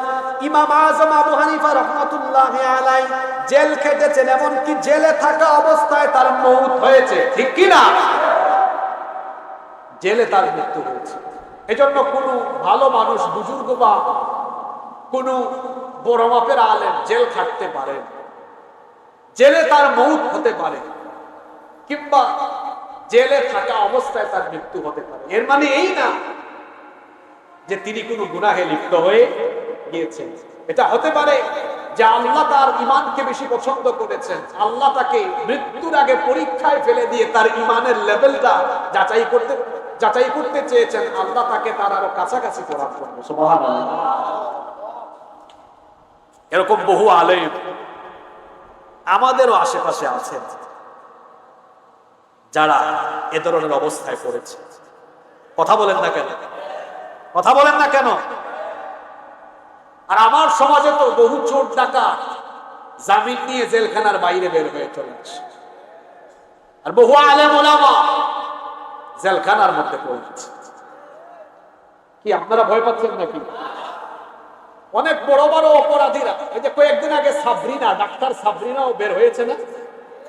আমার কথা হচ্ছে এই সাবরিনা কিংবা আরো অনেক অপরাধীরা, এরা যদি জামিনের অধিকার ভোগ করতে পারে, কেউ অপরাধ করলে রাষ্ট্র তার বিচার করবে, কিন্তু জামিনের অধিকার যদি সাবরিনা ভোগ করতে পারে, জামিনের অধিকার যদি পরিমণি ভোগ করতে পারে, জামিনের অধিকার আল্লাহ নবীর হককে দিতে হবে। যদি পরিমণি, সাবরিনা এরা যদি জামিনের অধিকার পায়, আরো যত মজলুম আলেমরা জেলখানায় আছে তাদেরকেও জামিনের অধিকার দিতে হবে। নায়িকা গায়িকা জামিনের অধিকার পায়, আলেম উলামা পায় না। আমি কিন্তু আইন বা সংবিধান বিরোধী কোনো কথা বলছি না। আমি বলছি কেউ অপরাধ করলে রাষ্ট্র তার বিচার করবে, তার বিচার চলবে। কিন্তু জামিনের অধিকার যদি অন্যরা পায়, আলেমরাও পাওয়ার দরকার আছে না? এই অধিকার তার ভোগ করার দরকার আছে না নাই? এই অধিকার তাকেও দিতে। আমি বলছিলাম যে শুধুমাত্র গুনাহের কারণে নয়, ভালো কাজ করলেও ইমানি পরীক্ষা আসতে। সাহাবীদের উপরে কি ইমানি পরীক্ষা আসে নাই? আমরা তো ইমান পেয়েছি ফ্রি, ইমানের কারণে কোনো বিনিময় দেই নাই। কিন্তু আল্লাহর নবীর সাহাবীরা ইমান আনার পরে ইমানের বিনিময় দিয়েছেন। কেউ বা ইমানের কারণে ঘর বাড়ি ছেড়ে দিয়েছেন, কেউ বা ইমানের কারণে, কেউ বা ইমানের কারণে তার জীবনের মায়া ত্যাগ করেছেন। ইমানের জন্য তারা এরকম বিনিময় দিয়েছেন। কাফেররা তাদেরকে পিটিয়েছে, জুলুম নির্যাতন করেছে, কাফেররা তাদেরকে হুমকি ধামকি দিয়েছে। এখনো সময় আছে, হয় ইমান ছাড়ো নইলে জীবনের মায়া ছাড়ো। তারা তখন দীপ্ত কণ্ঠে কাফিরদেরকে বলেছে, আমরা প্রয়োজনে জীবনের মায়া ছেড়ে আমরা শাহাদাতের সুধা পান করে আমরা শহীদ হতে পারি, আমরা জীবন দিতে পারি, তাও তোমাদের মতো কাফিরদের সামনে মাথা নত করতে পারি। আমরা তো তাদের উত্তর শুনি। আমাদের মধ্যেও এমন দীপ্ত প্রত্যয় থাকা লাগবে, ইমানের পথে, ইমানি আন্দোলনের পথে থাকতে গিয়ে, কোরআনের পথে থাকতে গিয়ে যত হুমকি ধামকি আর যতই বিশৃঙ্খল পরিস্থিতি আসুক না কেন, আমরা প্রয়োজনে রক্ত, জীবন, এমনকি আমাদের সবকিছু উজাড় করে দিব, তাও আমরা দ্বীনের পথে বাতিলদের সাথে, জালিমের সাথে কোনো আপোষ করব না। আল্লাহ আমাদেরকে কবুল করেন। তাহলে 5 নাম্বার বলছিলাম, বালা মুসিবত শুধু গুনাহের কারণে আসে না, মাঝে মাঝে ভালো মানুষের উপরও বালা মুসিবত আসে তার ইমানের পরীক্ষা হিসাবে। এরকম ইমানি পরীক্ষা দিয়েছেন পূর্বের যুগে আল্লাহর নবীরাও, দিয়েছেন নবীদের সাথীরাও। আমরাও ইমানের পথে চললে পরীক্ষা আসতে, এরকম পরীক্ষা আমাদের বড় বড় বুজুর্গরাও দিয়েছে। আমি বলেছি ইমাম আবু হানিফা রাহমাতুল্লাহি আলাইহি, আমি আপনাদেরকে বলছি ইমাম আহমদ বিন হাম্বল রাহিমাহুল্লাহ এর কথা। আরে তাকে জেলখানার ভেতরে এদিক থেকে পিটিয়ে, ওই দিক থেকে, জেলখানার এক দেয়াল থেকে পিটিয়ে অন্য দেয়ালে তাকে নিয়ে যাওয়া হচ্ছে। এরকম নির্যাতন তার উপরে করা হচ্ছে। সাইয়্যিদ কুতুবের ইতিহাস আপনারা পড়ুন, এত জুলুম নির্যাতন তাদের উপরে করা হয়েছে। আরে আমাদেরও তো এরকম বহু প্রিয় ব্যক্তিত্ব আছেন যাদের জন্য আমাদের হৃদয়, আমাদের মন পুড়েছে, যারা সারা জীবন মানুষকে কোরআনের বাণী শুনিয়েছেন। জালিমের গোষ্ঠী তাদেরকে বছরের পর বছর কষ্ট দিয়েছে। এই হিসাব, এই বিচার দুনিয়ায় না হলেও বিচার তো একদিন আসছে, কার আদালতে হবে। জোরে বলেন, যারা পৃথিবীতে যতটুকু জুলুম করেছে, জুলুমের এই হিসাবের দিন হবেই হবে। এই হিসাব কোনো মানুষ নিবে না, হিসাব নিবেন কে? আমরা অপেক্ষায় রই। নাম্বার 6 নাম্বার, মানুষের উপরে গজব তখন আসবে। বিশেষ করে শেষের 2টা পয়েন্ট আমাদের কথা বলছে। আমরা ইমানদার না বেঈমান? জোরে বলেন। প্রথম 4টা পয়েন্ট বলেছে আম, হিন্দু, বৌদ্ধ, খ্রিস্টান, মুসলমান সবার জন্য বলেছি। পরের 2টা পয়েন্ট শুধু আমাদের ব্যাপারে খাস। 5 নাম্বারটা কি বলেছি? আপনার ইমানের কারণেও পরীক্ষা আসতে পারে। এরপরে 6 নাম্বার, আপনি যখন লিল্লাহ থেকে নিজেকে গুটিয়ে ফেলবেন তখন গজব আসবে। আমি আজকের আলোচনা শেষ করব সুন্দর একটি ঘটনা কোরআন থেকে শুনি। আমি কি ঘটনাটা বলবো? এই ঘটনার মধ্যে অনেক শিক্ষা আছে। জিহাদ ফি সাবিলিল্লাহ থেকে যখন মুসলমানরা দূরে সরে যাবে গজব আসবে। আপনারা আবার জিহাদ শুনে আতঙ্কিত হবেন না, কারণ আমাদের বাংলাদেশে অনেক বুদ্ধিজীবী আছে, এরা জিহাদ মানে মনে করে সন্ত্রাস। জিহাদ আর সন্ত্রাস এক জিনিস। ইসলাম সন্ত্রাসবাদকে উস্কে দেয় না, ইসলাম সন্ত্রাসের বিরুদ্ধে, জঙ্গিবাদের বিরুদ্ধে। এই যে আপনাদের এলাকার এই সন্তান মাইনুল ভাইকে আপনারা অনেকে চিনেন না? এখান থেকে 6 কিলোমিটার দূরে ওনার বাড়ি।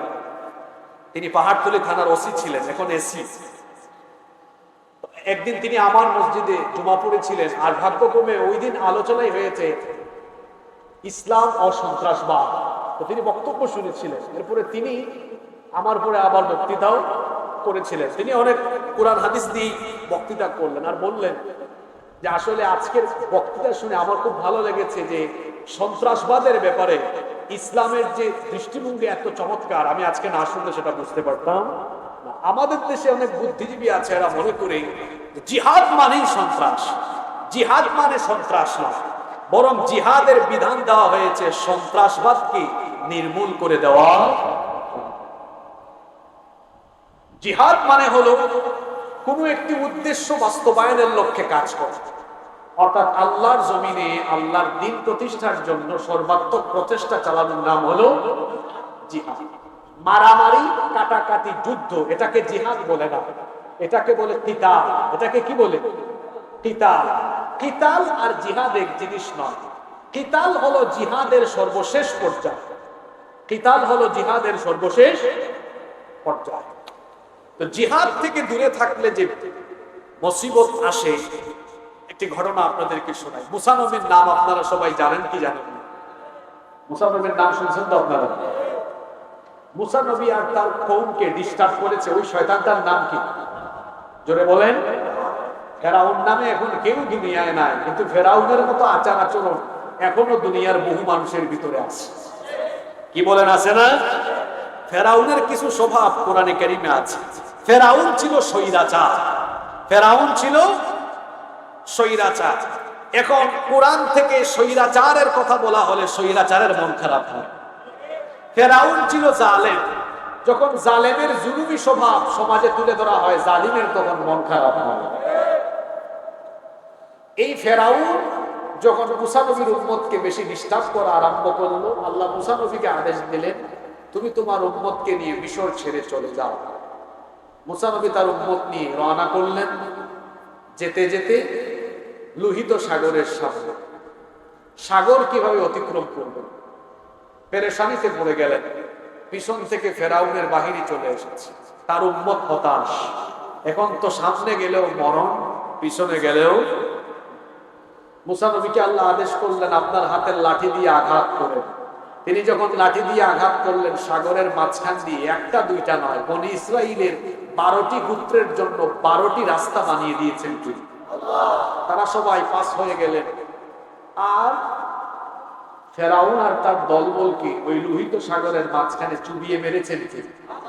এতটুকু কাহিনী আপনারা সবাই জানেন। এরপরে কি হলো সেই কাহিনী আপনাদেরকে শোনাচ্ছি। মুসা নবী তার উম্মত নিয়ে সাগরের ওই পারে চলে গেলেন। তার এই উম্মত নিয়ে তিনি কোথায় যাবেন? অল্প কিছু খাবার দাবার নিয়ে তারা এসেছেন, খাবার যাবারও ফুরিয়ে যেতে পারে। এখন তারা কোথায় যাবেন? আল্লাহ তাআলা মুসা নবীকে আদেশ করলেন, ও মুসা, তুমি তোমার উম্মত নিয়ে ফিলিস্তিনের অঞ্চলে চলে যাও। ওই অঞ্চলকে কোরআনে কারিমে বলা হয়েছে আল আরদুল মুকাদ্দাসা, পবিত্র ভূমিতে চলে যাও। তখন ফিলিস্তিনের এই ভূমিকে শাসন করতো আমালিকা সম্প্রদায়। এখন যেমন আমেরিকা পৃথিবীর মধ্যে বিশ্ব মোড়লের ভূমিকায় থাকে, এরা যেমন বিভিন্ন দিক থেকে শক্তিশালী এবং সমৃদ্ধ। মুসা নবীর ওই সময়ে আমালিকা সম্প্রদায় ছিল পৃথিবীর অন্যতম শক্তিশালী জাতি। মুসা নবীকে আল্লাহ যখন বলেছিলেন, তুমি তোমার উম্মত নিয়ে ফিলিস্তিনের ওই অঞ্চলে যাও, সেখানে গিয়ে বসবাস করো। মুসা নবী তখন বলেছিলেন, হে আল্লাহ, আমি আমার উম্মত নিয়ে ওই অঞ্চলে কিভাবে প্রবেশ করব? কারণ সেখানে এক শক্তিশালী জাতি আমালিকা সম্প্রদায় সেই অঞ্চল শাসন করে। সেখানে তারা আমাদেরকে ঢুকতে দিবে না, সেখানে আমরা যেতেও পারবো না।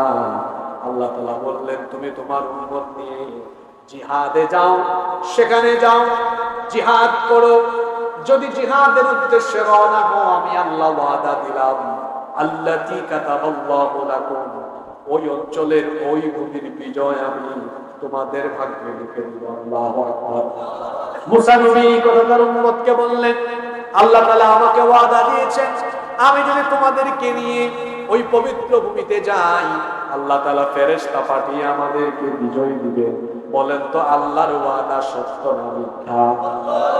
মুসা নবী যখন তার উম্মতকে এই কথা বলেছিলেন, তার উম্মত তখন বলেছিল, এত শক্তিশালী জাতির মোকাবেলা করা আমাদের জন্য সম্ভব নয়। তারা অস্ত্রে শস্ত্রে, সৈন্যবল, জনবল, অর্থবল সব দিক থেকে তারা সমৃদ্ধ, কিন্তু আমাদের অর্থবল, সৈন্যবল, জনবল কিছুই নাই। তাদের মোকাবেলা আমরা করতে পারবো না, আমরা যাব না, সেখানে যাওয়া আমাদের জন্য সম্ভব নয়। অথচ এই জাতিকে আল্লাহ আগে থেকে ওয়াদা দিয়ে রেখেছিলেন, তোমরা শুধু যাও, বিজয় দেওয়ার দায়িত্ব কার? এতটুকু ওয়াদা পাওয়ার পরেও তারা যায় নাই। যখন তারা যায় না, তখন গজব চলে আসলো কার তরফ থেকে? কি গজব আসলো? তিন প্রান্তরে তারা 40 বছরের জন্য বন্দী হয়ে গেল।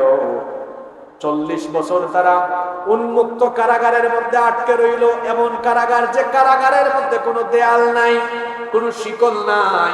প্রত্যেক দিন সকালবেলা, ভোরবেলা তারা মিশরের উদ্দেশ্যে হাঁটা আরম্ভ করে, সূর্যাস্তের সময় সন্ধ্যাবেলা তারা দেখে সকালবেলা যেখান থেকে হাঁটা আরম্ভ করেছে, সন্ধ্যাবেলা ঘুরে ফিরে আবার ওই জায়গায় এসেছে। কি মুসিবত চিন্তা করেছে? এই গজব আসছে কার তরফ থেকে? কত বছর? জোরে বলেন। কোন অপরাধের কারণে? জোরে বলেন। জিহাদ ফি সাবিলিল্লাহ না যাওয়া। 40 বছরের জন্য তারা ওখানে বন্দী ছিল। এরপরে মুসা নবী 3 বছর পরেই তিনি দুনিয়া থেকে চলে যান। লম্বা ঘটনা। এরপরে যখন ইউসা বিন নুন আলাইহিস সালাম বনী ইসরাইলের দায়িত্ব পেয়েছিলেন, ওই 40 বছর পরে এরা জিহাদ করেই তারপরে এই অবস্থা থেকে মুক্তি পেয়েছে। এই ঘটনাটা এই জন্য বললাম, আজ পৃথিবীতে সেই ফিলিস্তিনের কাহিনী যদি এখন আনি, এখন তো এই ফিলিস্তিনিরা নির্যাতিত। এই ফিলিস্তিনিদের পক্ষে আমরা অনেকে কথাও বলি না, ফিলিস্তিনিদের পক্ষে আমরা দাঁড়াই না। এই যে মুসলিম 58টি দেশ আছে, ফিলিস্তিনিদের পক্ষে সবাই যদি একজুট হয়ে যায়, 58টি দেশ লাগবে না, মধ্যপ্রাচ্যের যে আরব দেশগুলো রয়েছে, এরা যদি শুধু ইসরায়েল এবং আমেরিকাকে তেল বিক্রি বন্ধ করে দেয়, যদি বলে আমরা তেল বিক্রি করবো না, এমনি তারের মতো সোজা হয়ে যায়। ওরা তাদের যুদ্ধ বিমান উড়াবে কেমনে যদি ফুয়েল না পায়? কিন্তু মধ্যপ্রাচ্যের সেই খলিফারা, সেই শেখরা মুখে মুখে এক কথা বললো, তলে তলে আরেক কথা। আমরা নিজেরাই ঠিক হতে পারি নাই। যদি মধ্যপ্রাচ্যের আরব দেশে রাষ্ট্রপ্রধানরা একজুট হয়ে ইসরায়েলকে একটা হুমকি দিতে পারে, ইসরায়েলকে শক্ত করে কথা বলতে পারে, এই অসভ্য, এই জারজ রাষ্ট্রের এই অসভ্য ইহুদিরা এমনিতেই সোজা হয়। আজ আমাদের ফিলিস্তিনি ভাই বোনরা নির্যাতিত, নিপীড়িত, বাস্তুচ্যুত হয়ে গিয়েছে। তারা নিজেদের ঘর বাড়ি থেকে তারা আজ বিতাড়িত হচ্ছে। গোটা পৃথিবীতে এক সময় আমাদের পূর্বপুরুষরা, মুসলমানরা গোটা পৃথিবী নেতৃত্ব দিয়েছে। যখন থেকে আমরা এই জিহাদ ফি সাবিলিল্লাহ থেকে নিজেদেরকে গুটিয়ে ফেলেছি, তখন থেকে আমাদের অধঃপতন আরম্ভ হচ্ছে। আমি অসুস্থতা নিয়েও, পালা মুসিবত আসার, বিপদ গজব আসার 6টি কারণ কোরআন থেকে বলেছি। বিপদ আমাদের উপরে আসবে না কেন বলেন? এত গজব, এই যে এত গরম চলছে, এরপরেও আজানের পরে দেখবেন মসজিদগুলো খালি পড়ে আছে। ওয়াজ মাহফিলে তো মানুষের অভাব হইল না। আমানগন্ডায় আজকে প্যান্ডেল ফিলাপ, ফজরের সময় দেখবেন 2 কাতার মানুষ পাওয়া কষ্ট। তো রাত 1টা পর্যন্ত এক কাত ইন্না লিল্লাহি ওয়া ইন্না ইলাইহি রাজিউন। তো গজব আমাদের উপরে আসবে না তো কার উপরে আসবে বলেন? যারা নামাজ ছেড়ে দেয়, আল্লাহর হাবিব বলেছেন ওই লোকদের উপর থেকে আল্লাহর জিম্মাদারি চলে যায়। তাদের উপরে আল্লাহর কোনো জিম্মাদারি থাকে না, আল্লাহর দায়িত্ব ওর থেকে উঠে যায়। রাত 12টা 1টা পর্যন্ত আমি ওয়াজ শুনলাম, ফজরের নামাজ আমি জামাতে আদায় করতে পারলাম না, আমার 5 ওয়াক্তের নামাজ আমি ঠিক করতে পারলাম না, তাহলে এই ওয়াজ আমাকে কি ফায়দা দেবে বলে? আমরা অনেক সময় ওয়াজ মাহফিলে এসে খালি স্লোগান দেই, জোরে জোরে আওয়াজ করি, ঠিক ঠিক বলি, কিন্তু আমাদের 5 ওয়াক্তের নামাজের অবস্থা বড় খারাপ। তো গজব আমাদের উপরে আসবে না তো কার উপরে আসবে? আমার আগে হুজুর আলোচনায় বলেছেন, আমি শুনতেছিলাম যে কান্না করলে যেমন মা এসে তার বাচ্চাকে দুধ পান করা, আপনিও যখন কান্না করবেন, চোখের পানিকে তো আল্লাহ এমনি পছন্দ করেন। একটা হাদিস আছে, দুইটা ফোঁটা আল্লাহ অনেক পছন্দ করেন। তার মধ্যে একটি ফোঁটা হচ্ছে কাতরাতুম মিন দুমুইন ফি খাশিয়াতিল্লাহ, আল্লাহর হয়ে যে চক্ষু থেকে চোখের পানি ঝরে, ওই পানির ফোঁটাকে যিনি পছন্দ করেন তিনি কি? আরে এবছর একটা অবাক করা বিষয় দেখছি, সালাতুল ইস্তিসকা আদায় হচ্ছে, বৃষ্টির জন্য নামাজ হচ্ছে। আগে আগে দেখা যেত যে বৃষ্টির জন্য নামাজ হওয়ার পরেই বৃষ্টি শুরু হয়ে যায়, এখন বৃষ্টির জন্য নামাজ হচ্ছে, বৃষ্টির কোনো খবর। এটা মহা গজব, এটা মহা গজব। আমাদের সকলকে সংশোধন হওয়া দরকার। হয়তো আমাদের পাপ বেশি বেড়ে গিয়েছে, তওবা করা দরকার। মসজিদগুলো আজানের পরে যেন ফিল আপ হয়, এজন্য নিজেদেরকে নামাজি বানানো দরকার। রমজান মাস গেল, আমরা সবাই কম বেশি মসজিদে যাওয়ার চেষ্টা করছি। রমজান মাস চলে গেল, আমাদের নামাজও যেন চলে গেল। নামাজ কি শুধু রমজান মাসের জন্য ফরজ করা হয়েছে? আল্লাহ তাআলা কোরআনে কারীমে সূরা নাহলে বলেছেন, ওয়ালা তাকুনু কাল্লাযী নাকাদাত গাজলাহা মিন বাদি কুওয়াতিন আনকাফা, ওই উম্মাদিনী মহিলার মতো হয়ে যাও না, যে মহিলা সুতা পাকানোর পরে নিজেই আবার সেটা ছিঁড়ে ফেললো। অর্থাৎ আপনি যে এত কষ্ট করে নিজের আমলকে ঠিক করার চেষ্টা রমজানে করলেন, এরপরে নিজের আমল আবার নিজেই আপনি নষ্ট করে দিয়ে না। রমজান চলে গিয়েছে, আপনাকে বলে গিয়েছে আপনি যেন আপনার ইমানের যত্ন নেন। রমজানে আপনি যেটা করেছেন সেটা প্রশিক্ষণ, এখন বাকি 11 মাস এর বাস্তবায়ন ঘটাতে। সর্বশেষ সবাইকে বলবো, 5 ওয়াক্তের নামাজের ব্যাপারে যত্নবান হন। আর এই পরিস্থিতি থেকে আমাদেরকে উদ্ধার হতে হলে আমাদের সবাইকে তওবা করা দরকার এবং পাপ থেকে, গুনাহ থেকে ফিরে এসে আল্লাহমুখী হওয়া দরকার, দ্বীনমুখী হওয়া দরকার। আল্লাহ আমাদের সবাইকে গুনাহ থেকে, পাপ থেকে ফিরে এসে দ্বীনমুখী হওয়ার তৌফিক দান করেন। আমরা সবাই বলি আমিন। পৃথিবী না জানো আমি তো জানি, আমি কি পাপ করেছি। পৃথিবী না জানো আমি তো জানি, আমি কি পাপ করেছি। আমার পাপে করলে বিচার, বাঁচার আমার নাই উপায়। দয়াময় তুমি মাফ করো আমায়, মাফ করো আমায়। জেনে না জেনে কত যে আমি করেছি পাপ, কতবার যে করেছি তাওবা, কতবার অনুতাপ। জেনে না জেনে কত যে আমি করেছি পাপ, কতবার যে করেছি তাওবা, কতবার অনুতাপ। দুদিনে আবার সব ভুলে আমি, দুদিনে আবার সব ভুলে আমি মজে গেছি দুনিয়ায়। মাফ করো আমায়, আমার পাপের নাই সীমানা, তুমি মেহেরবান। তুমি রহিম, তুমি রহমান, তুমি দয়াবান।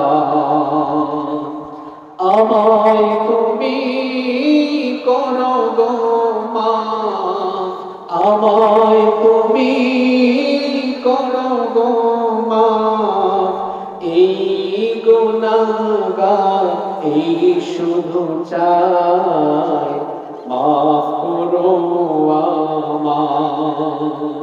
পৃথিবী না জানো আমি তো জানি আমি কি পাপ করেছি হায়।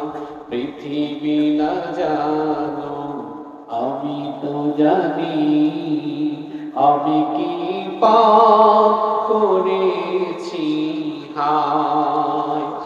আমার পাপে করলে বিচার, বাঁচার আমার নাই উপায়। দয়াময় তুমি মাফ করো আমায়, মাফ করো আমায়। আমরা আমাদের হৃদয়ের সবটুকু ভালোবাসা উজাড় করে দিয়ে সেই মহান রবের কৃতজ্ঞতা আদায় করছি, যিনি আমাদেরকে আজকের এই পবিত্র এবং বরকতময় অনুষ্ঠানে হাজির হওয়ার তৌফিক দান করেছেন।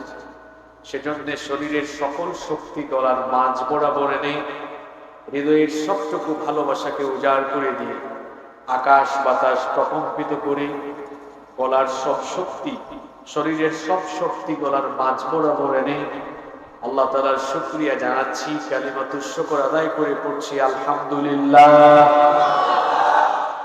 আল্লাহর শুকরিয়া আদায়ের পরে শুকরিয়া এবং কৃতজ্ঞতা জানাচ্ছি যারা অক্লান্ত পরিশ্রম করে এই তীব্র গরমের মধ্যে এত মেহনত করে যারা আজকের এই এত সুন্দর আয়োজন সম্পন্ন করলেন। আমরা কৃতজ্ঞতা জানাচ্ছি, শুকরিয়া জানাচ্ছি তাদেরকে এবং তাদের জন্য দোয়া করছি আল্লাহ তাআলা তাদের সকল পরিশ্রম এবং মেহনতকে কবুল করে নেন। আমরা সবাই বলি আমিন। আমরা যারা দূর দূরান্ত থেকে আল্লাহর কোরআনের টানে ছুটে এসেছি, আল্লাহ আমাদের সকলকে মাফ করে দেন, আমাদের সবাইকে আল্লাহ কোরআনের জন্য কবুল করে নেন। আমরা সবাই বলি আমিন। সম্মানিত উপস্থিতি, আমি আজকে জুমায় খুতবাও দিতে পারিনি, কিন্তু ওসি সাহেব মাহফিলের দাওয়াত নিয়েছেন অনেক আগে, ওনার প্রতি আমার যথেষ্ট সম্মানবোধ আছে। অন্তত পক্ষে আপনাদের সাথে সাক্ষাৎ এবং দোয়া নেওয়ার উদ্দেশ্যেও হলেও আমি এসেছি। এবং ঈদের পরদিন থেকে আমার মাহফিল ছিল, কিন্তু আমার পারিবারিক সমস্যার কারণে গতকাল পর্যন্ত আমি কোনো মাহফিলে অংশগ্রহণ করিনি। তো দীর্ঘ 1.5 মাস পরে আজকে আপনাদের এই প্রোগ্রামের মধ্য দিয়ে আবার প্রোগ্রাম শুরু করেছি আলহামদুলিল্লাহ। যেহেতু তীব্র গরম পড়েছে, আপনাদেরও কষ্ট হতে পারে যদি লম্বা সময় বক্তৃতা হয়, সেজন্যে আপনাদের যেন কষ্ট না হয় সেই দিক বিবেচনায় রেখে সংক্ষিপ্ত সময়ে কোরআন সুন্নাহর আলোকে আমরা কিছু কথা আমলের উদ্দেশ্যে শুনবো বিইذنিল্লাহ। আল্লাহ আমাদের সবাইকে আমলের নিয়তে হেদায়েতের উদ্দেশ্যে প্রত্যেকটি কথা শোনার তৌফিক দান করেন। আমরা সবাই বলি আমিন। সম্মানিত উপস্থিতি, মানুষের জীবন সব সময় একই রকম যায় না। মানুষের জীবনে কখনো সুখ আসে, কখনো দুঃখ আসে, কখনো আনন্দ, কখনো বেদনা, কখনো যাতনা। মানুষের জীবনে উত্থান পতন আছে, সুখ আছে, দুঃখ আছে, সুস্থতাও আসে, অসুস্থতাও আসে। মাঝে মাঝে আবহাওয়াও আমাদের সাথে বিরূপ আচরণ করে।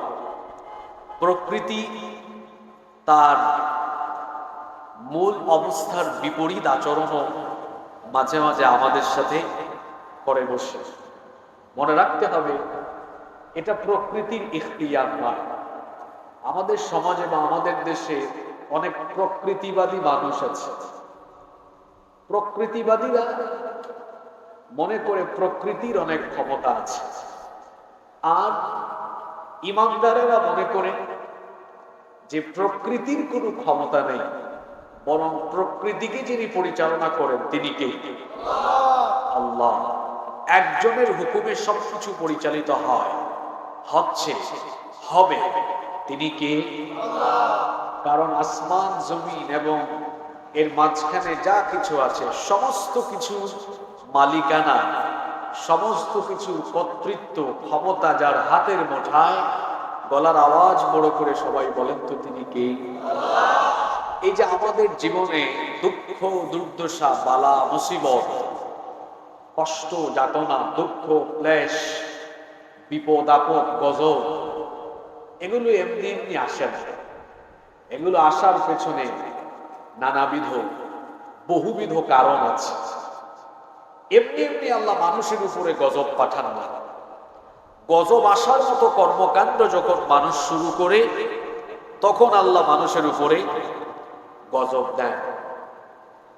দুবাইয়ে, ওমানে, মরুপ্রধান এই অঞ্চলগুলোতে সাধারণত গড়ে 100 মিলিমিটার বৃষ্টিপাত হওয়ার সম্ভাবনা থাকে না। সেখানে আপনারা জানেন গত সপ্তাহে দুবাইয়ে, যে সংযুক্ত আরব আমিরাত, ওমানে ভারী বর্ষণে কি হয়েছে সেটা আপনারা ভালো করে জানেন। যদিও কেউ কেউ বলছেন এটা ক্লাউড সিডিং এর কারণে, তবে আমি মনে করি ক্লাউড সিডিং এর চাইতেও আরো ভয়ঙ্কর রকমের গুনাহের কাজ ওই মধ্যপ্রাচ্যের এই দেশগুলোর নির্বোধ শাসকেরা করেছে বলে তাদের উপরে এই হালকা পাতলা গজব এসেছে। তবে সামনে আরো গজব তাদের জন্য আছে, কারণ এরা মধ্যপ্রাচ্যে এরা মন্দির করার জন্য জায়গা বরাদ্দ দিয়েছে। আমাদের আশেপাশে হিন্দু ভাই বোনেরা থাকতে পারেন, কিংবা তারা অনলাইনে লাইভ আমাদের এই বক্তব্য শুনতে পারেন, বা পরবর্তীতে তারা শুনতে পারেন। এই কথা শুনে আপনারা দয়া করে রাগ করবেন না। আপনারা ভাবতে পারেন যে হুজুর মনে হয় সাম্প্রদায়িক বা সাম্প্রদায়িকতাকে উস্কে দিচ্ছে। মোটেও না, বরং পৃথিবীতে হুজুররাই সবচাইতে সুন্দর সুন্দর কথা বলেন। কারণ আমাদের এই কিতাব কোরআন অন্য ধর্মকে তুচ্ছ তাচ্ছিল্য বা গালিগালাজ করা অন্য ধর্মের মানুষকে কোরআন এটা শিক্ষা দেয়। মুসলমান রাষ্ট্রপ্রধান যদি কেউ থাকেন, তো ওই রাষ্ট্রপ্রধান তার দেশে, তার রাষ্ট্রের অন্যান্য ধর্মাবলম্বীদের নিরাপত্তা দিবেন, এটা তার দায়িত্ব। কিন্তু কোন মুসলমান রাষ্ট্রপ্রধান বা কোন মুসলিম প্রধান দেশ তিনি তাওহীদের বিরুদ্ধে কাজ হবে, তাওহীদের বিপরীত কাজের জন্য জায়গা ছেড়ে দিবেন, এটা কোন মুসলমান শাসকের বৈশিষ্ট্য হতে পারে? মধ্যপ্রাচ্যের এই নির্বোধ, এই বোকা শাসকদের জন্য সামনে যে আরো কত গজব অপেক্ষা করছে আপনারা ভাবতেও পারবেন না। বলবেন হুজুর গজব যে আছে, এটার কোনো আভাস কি কোরআন হাদিসে আছে? কিয়ামতের আগে পৃথিবীতে বড় বড় 3টি ভূমিকম্প হবে। সেই বড় বড় 3টি ভূমিকম্প কোথায় হবে? আল্লাহর হাবিব বলেছেন, সালাসাতু খুসুফুন ফিল আরদ, খাসফুন বিল মাশরিক ওয়া খাসফুন বিল মাগরিব ওয়া খাসফুন বিজাজিরাতুল আরব। একটি ভূমিধস হবে পশ্চিমা দেশগুলোতে, আরেকটি ভূমিধস হবে পূর্বের দেশগুলোতে, আরেকটি ভূমিধস হবে মরু অঞ্চলের আরব দেশগুলোতে। তারা যে কর্মকাণ্ড শুরু করেছে, কিয়ামতের আলামত ঘটে যাওয়ার মতো কার্যক্রম তারা শুরু করছে। আমরা তাদেরকে বলবো, আরো যত অনিসলামিক কর্মকাণ্ড তাদের দেশগুলোতে পরিচালিত হচ্ছে, অচিরেই তারা যদি সেগুলো বন্ধ করে তওবা করে ফিরে না আসে, আল্লাহর গজব থেকে তারা রেহাই পাবে না। সম্মানিত উপস্থিতি, এই যে আমাদের দেশে এত গরম পড়েছে, অনাবৃষ্টি, বৃষ্টি নাই, আবার অতিবৃষ্টি, বেশি বেশি বর্ষণ হওয়া, এই দুটাই কিন্তু গজব। অতিবৃষ্টি, অনাবৃষ্টি দুটোই গজব। দুর্ভিক্ষ, খাদ্যের অভাব,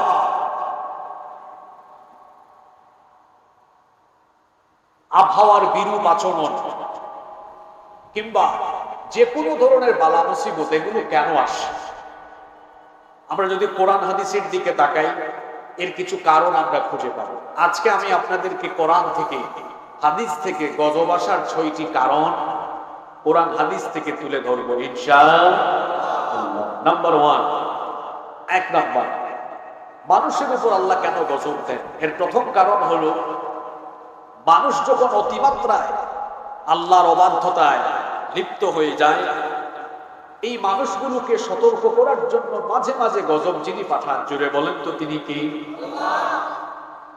মানুষ যখন আল্লাহর অবাধ্যতায় লিপ্ত হয়ে যায়, গুনাহ আর পাপাচারে মানুষ যখন নিমজ্জিত হয়ে যায়, পাপাচারে নিমজ্জিত হওয়া মানুষগুলোকে সতর্ক করার জন্য আল্লাহ তাআলা তখন ছোট বড় বিভিন্ন ধরনের গজব পাঠান। কোরআনুল কারীমের 32 নম্বর সূরা সূরাতুস সাজদায়ের 21 নম্বর আয়াতে রব্বুল আলামিন বলছেন, ওয়ালানুযীকান্নাহুম মিনাল আযাবিল আদনা দুনাল আযাবিল আকবারি লাআল্লাহুম ইয়ারজিউন। আল্লাহ তাআলা বলছেন, আর বড় ধরনের শাস্তি, অর্থাৎ আখিরাতে তাদেরকে শাস্তি দেওয়ার আগে পাপী তাপীদেরকে আমি দুনিয়াতেও ছোট ছোট বিভিন্ন ধরনের শাস্তি ভোগ করাবো, যাতে করে তারা আমার আযাবের ভয়ে সতর্ক হয়ে তারা যেন আমার পথে ফিরে আসতে পারে। এজন্য ছোট ছোট আযাব তাদেরকে আমি দুনিয়াতেই দিব। আবার কোরআনুল কারীমের 9 নম্বর সূরা সূরাতুত তাওবা এর 126 নম্বর আয়াতে রব্বুল আলামিন আরো সুন্দর করে বলছেন, আওয়ালা ইয়ারাউনা আন্নাহুম ইফতানুনা ফি কুল্লি আমিন মাররাতান আও মাররাতাইনি সুম্মা লা ইয়াতুবুনা ওয়া লা হুম আল্লাহ তাআলা বলছেন, তারা কি দেখে না, তারা কি লক্ষ্য করে না, বছরে 2 বার কিংবা 1 বার তাদের উপরে বিভিন্ন ফিতনা আসে, গজব আসে।